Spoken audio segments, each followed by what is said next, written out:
வணக்கம். ஒரு மனிதர் சாலையோரமாக நடந்து சென்று கொண்டிருந்தார். அங்கு எரிந்து கொண்டிருந்த நெருப்பில் பாம்பு ஒன்று சிக்கி உயிருக்கு போராடி கொண்டிருப்பதை கண்ட அந்த மனிதர் விரைந்து சென்று தன் கையால் அந்த பாம்பை மீட்க முயற்சி செய்தார். அப்போது அந்த பாம்பு அவருடைய கையில் தீண்டியது. வலி அதிகரிக்கவே தன்னுடைய கையை உதறிவிட்டார். பாம்பு மீண்டும் நெருப்பினுள் உள்ளே விழுந்தது. இதை கவனித்த அந்த மனிதர் அருகில் இருந்த மூங்கில் குச்சியின் உதவியோடு அந்த பாம்பை நெருப்பிலிருந்து மீட்டு அருகில் விட்டார். பாம்பு உயிர் பிழைத்து கொண்டது. இதை கவனித்து கொண்டிருந்த மற்றொரு மனிதர் அவர் அருகில் வந்து, பாம்புதான் உங்களை தீண்டியதே, பிறகு எதற்காக அதை காப்பாற்றுவதற்கு முயற்சி செய்தீர்கள் என்ற கேள்வியை எழுப்பினார்.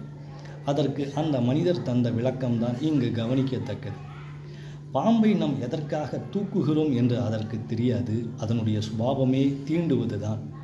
ஆனால் மனிதர்களுடைய குணமே பிறர் நலம் நாடுவதுதான். அந்த அடிப்படையில் அந்த பாம்பை நான் காப்பாற்றினேன் என்று பதில் தந்தார் அந்த மனிதர்.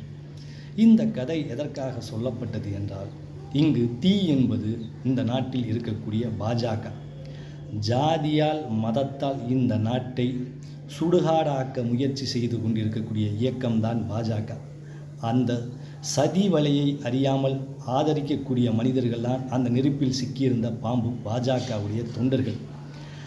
அதை காப்பாற்றிய மனிதர்தான் இந்த நாட்டில் ஜனநாயகத்தை விரும்பக்கூடிய, சமூக நீதியை விரும்பக்கூடிய திராவிட மாடலின் தொண்டர்கள்.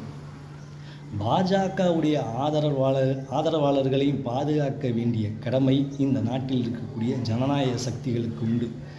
எனவே பாஜக RSSஐ புறக்கணிப்போம், இந்திய கூட்டணியை ஆதரிப்போம், ஜனநாயகத்தை பாதுகாப்போம். நன்றி, வணக்கம்.